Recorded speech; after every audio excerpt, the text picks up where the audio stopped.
നിങ്ങളുടെ മകൾ നഫീസത്തുൽ മിസ്രിയ എന്ന് പറയുന്ന മോളെ നിങ്ങൾ ഇതുവരെ എങ്ങനെയാണോ നിങ്ങൾ പോറ്റി വളർത്തിയത് ആ രൂപത്തിൽ ഞാൻ നോക്കാൻ റെഡിയാണ്.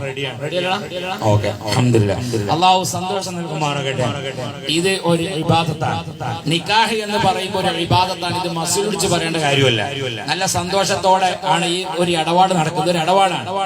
എന്നാൽ നിസ്കാരം ഇബാദത്താണ്. പക്ഷെ നിസ്കാരത്തിൽ ചിരിയും കളിയും തമാശയൊന്നുമില്ല. ഒരു പ്രത്യേകമായ സംഭാഷണമാണ്. ഹജ്ജ് മറ്റൊന്നാണ്. ഹജ്ജിൽ നമ്മള് കഴിഞ്ഞ വർഷം ഹജ്ജിന് മിനായിൽ ജംറ എറിയാൻ 52 ഡിഗ്രി ചൂടത്താണ് 12 കിലോമീറ്റർ നടന്നത്. ഒരാൾ പറയാം ഞാൻ ഇവിടെ തമ്പുപുത്രക്ക് എറിയില്ലാന്ന് പറ്റൂല, എറിഞ്ഞേ തീരോ നടന്നേ തീരോ, ഒരു രക്ഷയില്ല. സഫാ മറുവക്കടയിൽ നടക്കണം, കുറച്ച് ആ പച്ച കത്തിയതിന്റെ ഇടയിൽ ഒന്ന് സ്പീഡ് നടക്കണം. ഞാന് നടക്കൂലാറിയാൻ പറ്റുമോ? പറ്റൂല, അത് നടന്നേ പറ്റൂ. അത് മറ്റൊന്ന് അവിടെ അടങ്ങിയിരിക്കേണ്ട സമയമല്ല, ഓടേണ്ട സമയം ഉണ്ടാവും, നടക്കേണ്ട സമയം ഉണ്ടാവും. ഇങ്ങനെ പ്രത്യേകമായ ഓരോ ഇബാദത്തുകൾക്കും പ്രത്യേകമായ രൂപങ്ങളുണ്ട്. നിക്കാഹ് എന്ന് പറയുമ്പോൾ ഇതൊരു ഇബാദത്താണ്. ഈ ഇബാദത്തിനെ തടസ്സപ്പെടുത്തുന്ന രൂപത്തിലുള്ള ഒരു പ്രവർത്തനവും നിക്കാഹ് കഴിഞ്ഞിട്ടും ഇരു കുടുംബങ്ങളിൽ ഉണ്ടാവാൻ പാടില്ല. ഇവിടെ അൽഹംദുലില്ലാഹ് സുന്ദരമായ രൂപത്തിലാണ് ഇവിടെ നിക്കാഹിന് ഖുത്ബ നിർവഹിച്ചു, പ്രാർത്ഥിച്ചു. ബാറകല്ലാഹു ലക്കുമാ വബാറക അലൈക്കുമാ വജമഅ ബൈനകുമാ. ഇത് മുത്തനബി സല്ലല്ലാഹു അലൈഹി വസല്ലമ തങ്ങൾ നവദമ്പതിമാർക്ക് നൽകിയ സുന്ദരമായ ഗിഫ്റ്റാണ്. ഈത്തപ്പഴമല്ല, അണ്ടിപ്പരിപ്പല്ല, മുന്തിരിയല്ല, റോസൊന്നുമല്ല. ഇതാണ് അവിടെ നൽകിയ വലിയ സുന്ദരമായ ഒരു ഗിഫ്റ്റ്. അതുകൊണ്ട് ഇതിന് ശേഷം ഈ ഒരു ഇബാദത്തിനെ തടസ്സപ്പെടുത്തുന്ന വല്ല അമലും ഇരു കുടുംബങ്ങളിൽ നിന്ന് ഉണ്ടായി കഴിഞ്ഞാൽ അത്തഹിയാത്തിൽ ഉളുഹ് പോയതുപോലെയാണ്. പിന്നെ അങ്ങോട്ട് പിന്നെ മടക്കി ചെയ്യണമെന്നാണ് പറയാനുള്ളത്. അതുകൊണ്ട് സന്തോഷത്തോടെ കുടുംബജീവിതത്തിൽ പൊട്ടലുകളും ചീറ്റലുകളും പ്രയാസങ്ങളും വിഷമങ്ങളൊക്കെ വരുന്നത് നമ്മുടെ പ്രവർത്തനങ്ങൾ കാരണമായാണ് പിന്നീട് നമ്മളെ കുടുംബജീവിതത്തിൽ പ്രയാസങ്ങൾ ഉണ്ടായിത്തീരുന്നത്. അതുകൊണ്ട് തന്നെ കുടുംബജീവിതത്തിന്റെ ഏറ്റവും വളരെ പ്രധാനപ്പെട്ട ഭാഗം വിട്ടുവീഴ്ചയാണ്. പ്രിയപ്പെട്ട നഫീസത്തുൽ മിസ്രിയുടെ മുമ്പിൽ ഒരുപാട് ആഗ്രഹങ്ങളുണ്ട്. എനിക്ക് കടന്നു വരുന്ന ഷഹിൻസ ഇങ്ങനെയാവണം, അങ്ങനെയാവണം, ആ കാറിൽ പോവണം, ഈ കാറിൽ പോവണം, ആ ബുള്ളറ്റുമോ പോകണം, ഈ ബുള്ളറ്റുമോ പോകണം, iPhone 16 വാങ്ങിത്തരണം എന്നൊക്കെ ഒരു ആഗ്രഹം ഒക്കെ ഉണ്ടാവും. പക്ഷേ ചിലപ്പോൾ നടന്നുകൊള്ളണം എന്നില്ല. എന്നതുപോലെ തന്നെ ഷഹിൻസയുടെ മുമ്പിലുമുണ്ട് എനിക്ക് വധുവായി കടന്നു വരുന്ന നഫീസത്തുൽ മിസ്രിയ ഇങ്ങനെയാവണം, അങ്ങനെയാവണം, അങ്ങോട്ട് പോകണം, ഇങ്ങോട്ട് പോകണം എന്നൊക്കെ ഒരുപാട് ആഗ്രഹങ്ങളോളം മുമ്പിലുണ്ടാവും. ഇത് രണ്ടും പൂർണ്ണമായി നടക്കൂല. ഇനി എനിക്ക് വല്ല സംശയം ഉണ്ടെങ്കിൽ നേരത്തെ കല്യാണം കഴിച്ച കുറെ കോമ്പ് വന്നിട്ടുണ്ടല്ലോ. അപ്പൊ ഓരോട് ചോദിച്ചാൽ മതി തങ്ങൾ പറഞ്ഞ മാതിരിയാണ്. അപ്പോൾ ആർക്ക് അങ്ങനത്തിന് അങ്ങായി അപ്പൊ ഒരു അഡ്ജസ്റ്റ്മെന്റിൽ പോവാണ്.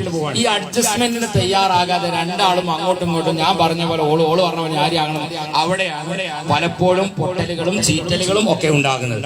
അതുകൊണ്ട് സുഖങ്ങളും ദുഃഖങ്ങളും പ്രയാസങ്ങളും വിഷമങ്ങളും ഒക്കെ ജീവിതത്തിൽ കടന്നു വരുമ്പോൾ ബെഡ്റൂമിൽ വെച്ചുകൊണ്ട് തന്നെ അതെല്ലാം തീരാൻ കഴിയണം.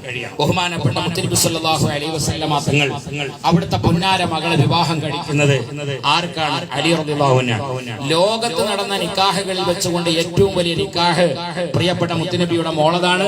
ഇനി അതിലും വലുത പ്രൗഢമായ ഒരു നിക്കാഹ് നടക്കാനില്ല. സന്തോഷത്തോടുകൂടി അലി റളിയല്ലാഹു ഫാത്തിമ ബീവിയും ജീവിക്കുന്നതിന്റെ ഇടയിൽ ഒരു ദിവസം ഫാത്തിമ ബീവിക്ക് ഗർഭിണിയായി. ഫാത്തിമ ബീവി ഗർഭിണിയായപ്പോ സാധാരണഗതിയിൽ നമ്മുടെ നാടുകളിലൊക്കെ ഇപ്പോൾ ഗർഭിണിയാകുമ്പോ 3 മാസത്തിന്റെ ഉള്ളിൽ ഒരുപാട് ആഗ്രഹം ഉണ്ടാവും. ഒന്നിരിക്കൽ പച്ചമാങ്ങ വേണ്ടി വരും, പുളിയച്ചാറ് വേണ്ടി വരും. അങ്ങനെയൊക്കെയായിരുന്നു പഴയ കാലത്തൊക്കെ. ഇപ്പൊ പിന്നെ അൽഫാമും ബ്രോസൊക്കെ ചോദിക്കാം. എന്നാൽ അലി റളിയല്ലാഹു ഫാത്തിമ ബീവി വിവാഹം കഴിച്ച ആ ഗർഭിണിയാകുന്ന സമയത്ത് അതൊന്നല്ല ചോദിച്ചത്, നല്ല ഈത്തപ്പഴം വേണം. ആ ഈത്തപ്പഴത്തിനൊരു നിബന്ധനയുണ്ട്, നല്ല തേനൊലിക്കുന്ന മധുരം വേണം. ബഹുമാനപ്പെട്ട അലി റളിയല്ലാഹു മുത്തനബിന്റെ പുന്നാര മോള് ഫസ്റ്റ് ഒരു ഗർഭിണിയാകുമ്പോൾ ഒരു വിഷയം പറഞ്ഞിട്ട് ഞാൻ ചെയ്തു കൊടുത്തില്ലെങ്കിൽ അത് എന്നേക്കൊരു പ്രയാസം വരും. ഏതായാലും ഈത്തപ്പഴം എല്ലാം കിട്ടുക നല്ല ചൂട് കാലത്താണ്. എല്ലാ ഈത്തപ്പഴങ്ങളും എല്ലാ സമയത്തും കിട്ടുകയില്ല. ഏതായാലും ബഹുമാനപ്പെട്ട അലി റളിയല്ലാഹു വാങ്ങിക്കൊടുക്കാൻ തീരുമാനിച്ച് പോക്കറ്റിൽ നോക്കുമ്പോൾ പൈസ ഒന്നും കാണാനില്ല.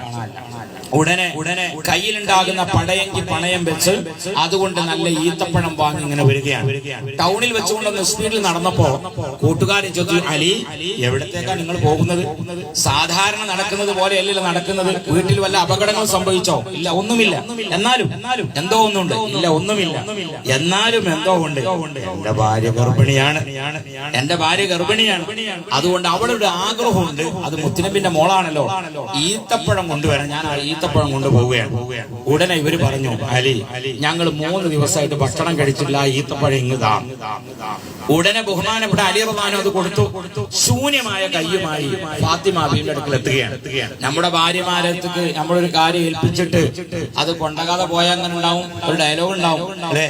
അല്ല, ഒപ്പം നിങ്ങളുടെ വരുമ്പോ തന്നെ കുറച്ച് മല്ലിച്ചപ്പും പൊതിനൊക്കെ കൊണ്ടുവരണം. നിങ്ങളിത് വരുന്ന വൈകുന്നേരം മറന്നുപോയാൽ നമ്മളെ ഭാര്യക്ക് ഒരു ഡയലോഗ് ഉണ്ട്, നിങ്ങൾ അങ്ങനെ തന്നെയാണ്. എന്റെ വീട്ടിൽ നിന്ന് ആരെങ്കിലുമൊക്കെ വിരുന്ന് വരുന്നുണ്ട് പറഞ്ഞാൽ ഒക്കെ നിങ്ങൾ മറക്കും. നിങ്ങളെ വരിന്ന് ആരെങ്കിലൊക്കെ വരുന്നുണ്ടെങ്കിൽ നിങ്ങൾ എല്ലാം റെഡിയാണ് എന്നൊക്കെ പറയും. പിന്നെ ഡെയിലി ഓരോരുത്തർ കേൾക്കണമായതുകൊണ്ട് ഞാൻ പറയേണ്ട ആവശ്യമൊന്നുമില്ല. ഇന്ന് ഉച്ചക്ക് കേട്ടത് കൂടെ കഴിച്ചു കൊടുത്താൽ മതി. ഏതായാലും ബഹുമാനപ്പെട്ട ഫാത്തിമ ബീബി ഒന്നും മിണ്ടിയില്ല. ബഹുമാനപ്പെട്ട ഫാത്തിമ ബീബി ഇങ്ങനെ വന്നപ്പോ അലി റളിയല്ലാഹുവിന്റെ കയ്യിൽ ഒന്നുമില്ല. സലാം പറഞ്ഞു, സലാം അടക്കി രണ്ടുപേരും അങ്ങനെ വീട്ടിലുണ്ടാകുന്ന ഗോതമ്പ് മാവ് കുഴച്ച് നല്ല ചപ്പാത്തി ഉണ്ടായി രണ്ടുപേരും കഴിക്കുമ്പോ അലി റളിയല്ലാഹുവിന് ഭയങ്കര പേടിയുണ്ട്. ഫാത്തിമ ഇപ്പൊ ചോദിച്ചില്ല. കുറെ കഴിഞ്ഞപ്പോ അലി റളിയല്ലാഹു അങ്ങോട്ട് ചോദിച്ചു, ഫാത്തിമ, നിങ്ങൾ എന്നെ ഈത്തപ്പഴത്തിന് പറഞ്ഞു വെച്ചതല്ലായിരുന്നോ? പക്ഷെ ഈത്തപ്പഴം ഇല്ലാതെ ഞാൻ വന്നിട്ട് നിങ്ങൾ എന്താ ഒന്നും മിണ്ടാതിരുന്നത്?